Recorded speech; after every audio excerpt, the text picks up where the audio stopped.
Welcome to the Deep Dive. Today, we're really getting into something quite unusual, quite striking. We're looking at Franz Kafka's The Metamorphosis from 1915, specifically the beginning and, well, some key moments. Yeah, it's a powerful piece. And our goal here really is to go beyond just the famous transformation. We want to analyze that initial shock, sure, but also track Gregor Samsa's deterioration physically and psychologically. And crucially, how the family changes in response. Yeah. It's almost an inverse transformation, isn't it? Exactly. Their journey from dependence to this kind of harsh self-sufficiency. We're digging into alienation, duty, sacrifice, all of it. Okay, so that opening line is probably one of the most famous ever written. As Gregor Samsa awoke one morning from anxious dreams, he found himself transformed in his bed into a monstrous verminous bug. Just Right out of the gate, no explanation. But what hits me every time is how quickly his panic shifts. It's not, oh my God, I'm a bug. It's, oh my God, I'm late for work. The train, the 5 a.m. train. He's a traveling salesman, completely stressed, supporting his family, paying off their debt. And this completely bizarre, inexplicable event immediately slams into his very real, very mundane worries about the boss and the schedule. And that clash, that's pure Kafka, isn't it? It suggests the weight of his job, the financial pressure was maybe already so immense. That being a bug is just another problem on the pile. Sort of. Or maybe it's the physical symptom of an alienation that was already complete. He was already, in a way, just a cog in the machine. Let's get into part one then, that sudden crisis. Okay. The transformation itself? The details are so vivid, so unpleasant. He's on his back, this armor-hard back. He lifts his head a bit and sees his brown, arched abdomen divided up into rigid, bow-like sections. Armor, yeah, but then utterly helpless. These numerous legs, pitifully thin, just waving around, flickering. Yeah, it emphasizes that contrast. Hard shell, but completely vulnerable underneath. And his mind, his human mind, just refuses to process it initially. He thinks it was no dream. But then he looks around the room. Seeking normalcy. Exactly. A proper room for a human being. And he focuses on that picture he cut out.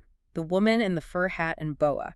Holding the fur muff, like this little symbol of ordinary life, maybe desire, something tangible and human. It's what he clings to. But the physical struggle is immediate. He can't turn over. His usual sleeping position on his right side, he tries, hundreds of times? Yeah, just keeps trying, getting frustrated, closing his eyes so he doesn't have to see the legs. It's this physical denial, trying to force this new grotesque reality back into the old routine. And immediately, his thoughts snap back to the job. What a demanding job I've chosen. The stress, the bad food on the road. The constantly changing human relationships, which never come from the heart. I mean, that line says so much. He felt disconnected before he became an insect. Totally. He was already isolated by the nature of his work, a means to an end for the company, and maybe for his family, too. There's that bit where he touches an itchy spot with a leg, and the feeling repulses him like a cold shower. His human consciousness is literally rejecting the sensations of his new body. But even the physical horror gets pushed aside by the money worries. The debt. He instantly calculates. It's 6:30, train left at 5. He thinks, I'd have quit ages ago if it weren't for my parents. He figures he needs another 5 or 6 years to pay off their debt. His whole identity is tied up in being the provider. Yeah. His value is his paycheck. And the fear of the boss. He sees him as inherently suspicious, ready for a blow-up. The second he can't perform his function, his perceived worth just evaporates. It's brutal. Okay, so he's trapped in bed, trapped in this body, and then come the voices from outside the door. Right. The family starts checking on him. It shows the dynamics shifting immediately. First, his mother. 6:45. Her voice is cautious. And Gregor tries to answer, but what comes out is that horrible sound, that irrepressibly painful squeaking. But the mother, initially, she's just relieved he made a sound. She tries to normalize it almost. Gregor, she says, aren't you well? Then the father. A deeper voice, knocking harder, demanding. And Greet, his sister, knocking lightly on the other door, whispering, Gregor, open the door, I beg you. The different approaches are telling. Mother's concern, father's authority, sister's gentle plea. And Gregor has this weird moment of pride, remembering he locked the doors. A traveler's habit, now sealing his fate. But the isolation doesn't last. The work world intrudes. The manager shows up. Which is insane, right? Who sends the manager to your house because you missed one train? It highlights that extreme suspicion Kafka talks about. The company culture is totally paranoid. Any lapse makes you suspect. The mother tries to smooth it over, bless her. She lists his virtues. His usefulness. Exactly. Never sick in 5 years, stays home evenings, does fret work. She's basically saying he's a good worker, B, he wouldn't just disappear. But the manager cuts right through that. He brings up money, a collection of cash entrusted to you a short while ago. Oh, that's chilling. Suddenly it's not illness, it's potential embezzlement. Even when you're dedicated, they see you as a risk. It destroys any sense of security Gregor might have had. And that financial threat is what forces him to act, right? He has to open the door. He can't use his hands, so he uses his mouth on the key. And that awful detail. A brown fluid dripping out. He's literally leaking, decomposing, while trying to do this simple human thing. And he's still calculating. If they're shocked, maybe he's off the hook. If they take it calmly, maybe he can still make the 8 a.m. train. The denial is incredible, but then the door opens. The reveal, the manager's reaction, a loud "oh," like wind whistling, a sound of pure shock. And the family just falls apart. The mother collapses into her skirts, hidden. The father clenches his fist, crying, his chest shaking. Grief, maybe? Rage? Probably both. But Yeah. it's the manager who delivers the verdict. That was an animal's voice, and he says it remarkably quietly. The quietness is somehow worse, isn't it? Like a cold clinical assessment. He's already categorized Gregor, not human anymore. The father's yelling for a locksmith, the mother for a doctor. Total chaos. But Gregor, incredibly, is still trying to talk to the manager as a colleague. Yeah, I am not pig-headed. I am happy to work. He's pleading for his job, for understanding about office gossip, still clinging to that worker identity. It's heartbreakingly futile. The manager's already backing away. Looking over his shoulder like he's escaping something cursed.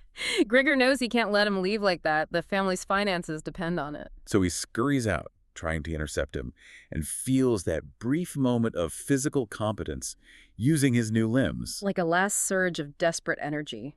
But then the father steps in. And this is a huge turning point. The father, who was just crying helplessly, suddenly takes charge. He grabs the manager's things, the cane, the hat, the coat left on a chair, and a newspaper. He adopts the tools of the outside authority figure. And uses them against his own son. He becomes the enforcer, stamping his feet, making hissing sounds, driving Gregor back. Gregor can't move backwards easily.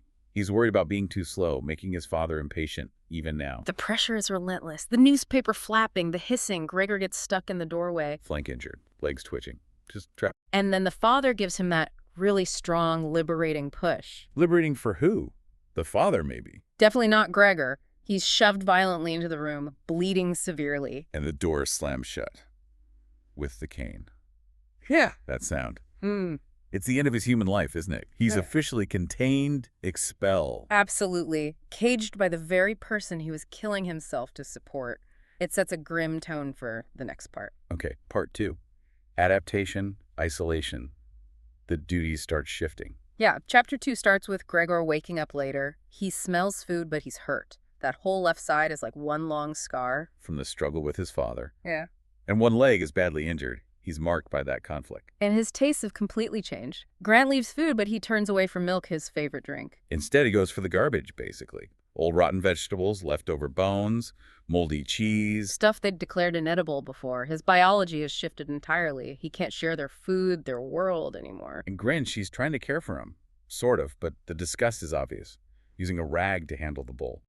Can't bear to touch anything connected to him. And leaving the key on the outside. Locking him in. Reinforcing his status as other. Then comes that overheard conversation about the finances. Gregor calls it the first enjoyable thing he hears since the change. Which is just devastatingly ironic. He finds out they actually had some money saved up. From the old business collapse, plus some of his own earnings they'd kept aside. So his whole sacrifice, the years in that horrible job, believing he was the only thing keeping them afloat, it wasn't entirely true. It seems not. Or at least the situation wasn't as desperate as he thought. The money won't last forever, maybe only 1 or at most 2 years. And they realize now they have to work. But the foundation of his identity, his purpose, Was built on a misunderstanding. Oh. Or maybe a lie. Did the father keep it secret? Kafka leaves it ambiguous, but the effect on Gregor must be crushing. He wasn't indispensable. In fact, his transformation is what forces them into the independence he thought he was preventing. And we learned about his dream for Greet, sending her to the conservatory. Yeah, she loved music, played the violin charmingly. He endured everything for her future, a future that's now impossible. The layers of sacrifice and irony are just Wow. So he starts adapting physically, right? The crawling. To fight the boredom and confinement, he starts crawling on the walls, the ceiling, finds it easier to breathe up there, feels almost happy amusement. A brief moment of finding some comfort, some agency in his new form. But that leads directly to the next conflict. The furniture. Ah, yes. Greet sees the sticky trails he leaves behind and gets this idea. Let's clear out the heavy furniture so he has more room to crawl. She ropes the mother into helping while the father's out. It sounds practical, maybe even kind from Greet's perspective. But the mother resists, strongly. Her reasons are deeply human. The sight of empty walls pierced her right to the heart. She fears it means giving up all hope of an improvement. She wants everything unchanged for if he comes back to them. She's clinging to the human past. And hearing his mother's voice arguing for his humanity actually snaps Gregor out of his insect-like state. He realizes he was getting too comfortable forgetting his human past. He decides the furniture is good. It's an anchor, a reminder, a beneficial influence. But Great insists. She's taken on this role of the expert on Gregor the Bug. She knows best, she thinks. So Gregor panics. He scrambles up the wall and plasters himself against that picture. The woman in furs. Clinging to the last symbol of his human desires, his past self, trying to physically prevent its removal. The mother comes back in, sees this enormous brown splotch on the wallpaper, screams, faints, and Greet yells at him directly for the first time since the change. Gregor, you! It's pure accusation. And cue the father arriving home right then. His immediate assumption. Gregor broke loose, committed some violent crime. The narrative of him being dangerous is cemented. Which leads straight into the Apple incident and the father's own transformation. It's startling how different the father looks now. Gregor's amazed. He's standing up really straight, wearing a crisp blue uniform with gold buttons. Like a bank attendant. No more shuffling around in a bathrobe. His hair is combed. He looks alert, strong. He's physically embodying the authority Gregor lost. It's like Gregor's decline enabled the father's resurgence, but that newfound authority immediately turns violent. Shockingly so. He just starts grabbing apples from the fruit bowl and throwing them at Gregor. Pelting him like he's vermin to be driven out. And one hits hard. Drove into Gregor's back really hard. It lodges there. He's literally nailed in place, unable to move, stunned by the attack from his own father. The symbolism of the apple? Temptation, knowledge, maybe the fall?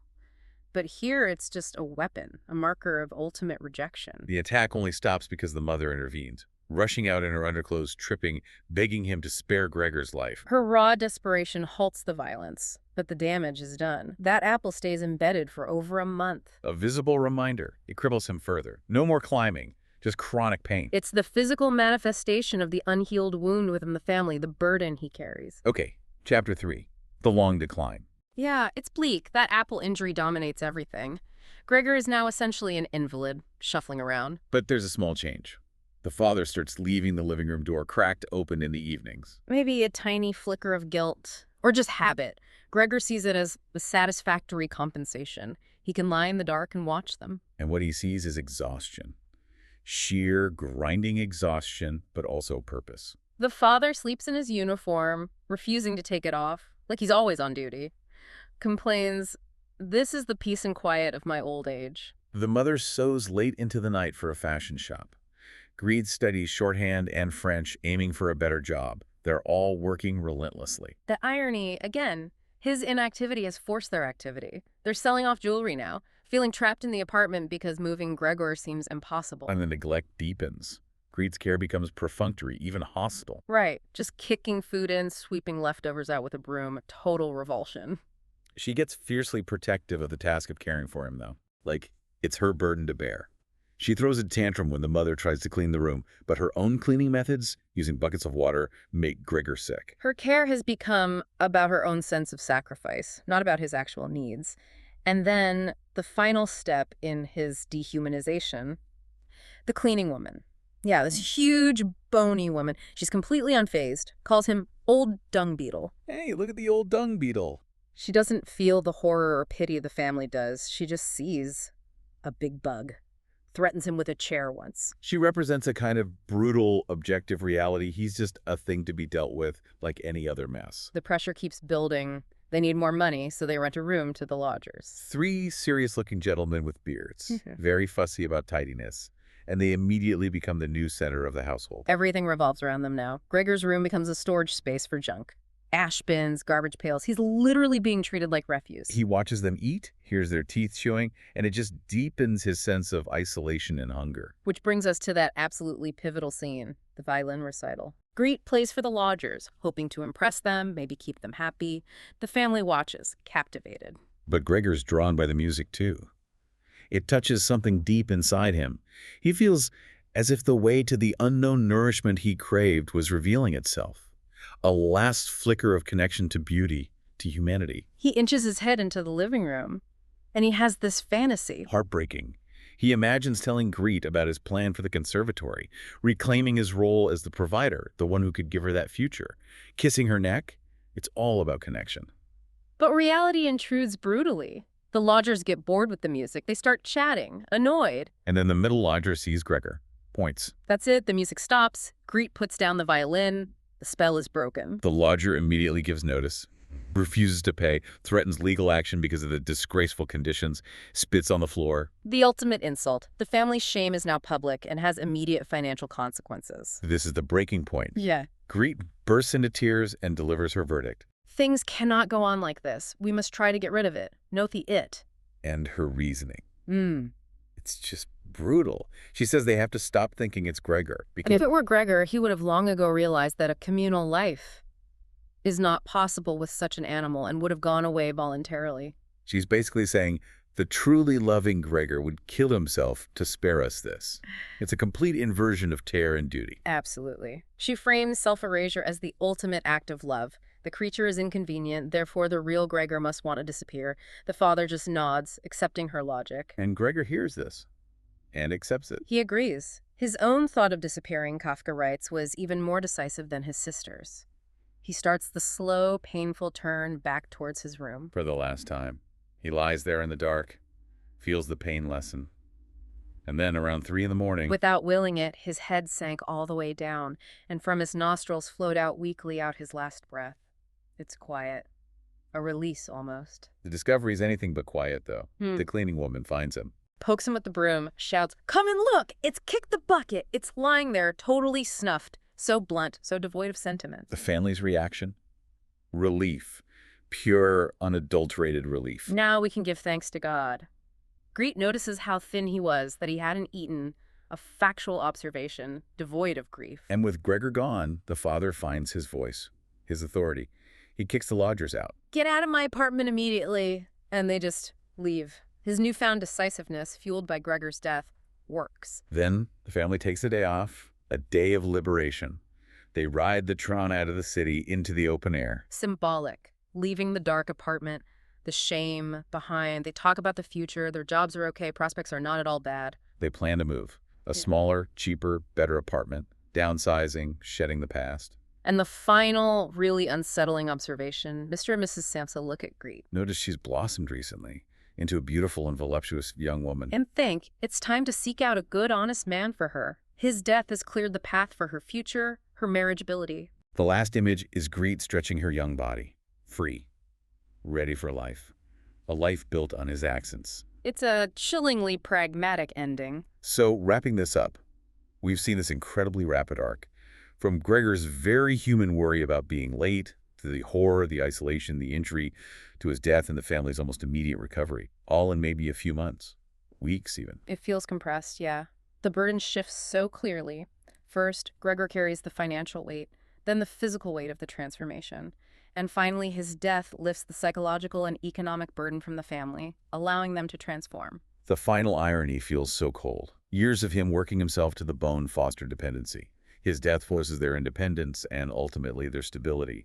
His sacrifice in life was arguably less beneficial to them than his sacrifice in death. It allowed them to blossom, as Kafka puts it, to return to a kind of normalcy that his continued existence in any form seemed to prevent. So, here's something for you, our listeners, to think about. We saw Gregor's sacrifice enable his family's future. It freed them from debt, from pity, but given how tied their whole structure was to productivity, was the transformation, the becoming non-productive, the only way out for everyone? And when Gregor started adapting the crawling, the food, was he finding a new way to live? Or was he maybe unconsciously becoming what they needed him to be, something so utterly non-human that their rejection felt justified? Did they need him to become the monster so they could survive? Or did he ultimately choose self-erasure as his final act of service? A really unsettling question to leave you with.